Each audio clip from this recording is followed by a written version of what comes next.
Syamsuddin VI dan Faisyar, dua pejabat Pemkab Muba yang tertangkap OTT KPK terkait kasus suap RAPBD Muba 2015, akhirnya divonis Majelis Hakim pada sidang di Pengadilan Tipikor Pengadilan Negeri atau PN Kelas 1 Palembang pada Senin, 16 November 2015. Dalam putusan Majelis Hakim yang dipimpin Hakim Ketua Parlas Nababan SH, vonis yang ditetapkan Majelis Hakim lebih tinggi dari tuntutan JPU KPK.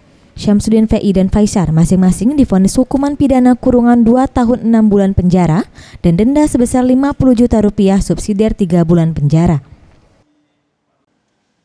Dijatuhkan pidana oleh karena itu terhadap terdakwa 1 Syamsuddin VI dan terdakwa 2 Faisyar tersebut dengan pidana penjara masing-masing selama 2 tahun dan 6 bulan dan pidana denda masing-masing sebesar.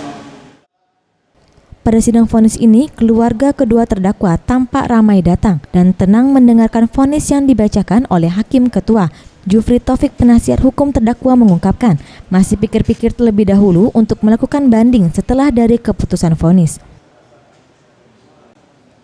Membuat kita memang baik JPU maupun terdakwa kita sangat kaget. Tapi bagaimanapun yang namanya putusan pengadilan kita menghormati. Kita pada waktu selama 7 hari untuk pikir-pikir. Hal senada juga diungkap Ali Fikri, JPU KPK, yang juga masih pikir-pikir setelah vonis dijatuhkan. Sesuai dengan ketentuan, yang ini juga melakukan upaya sama.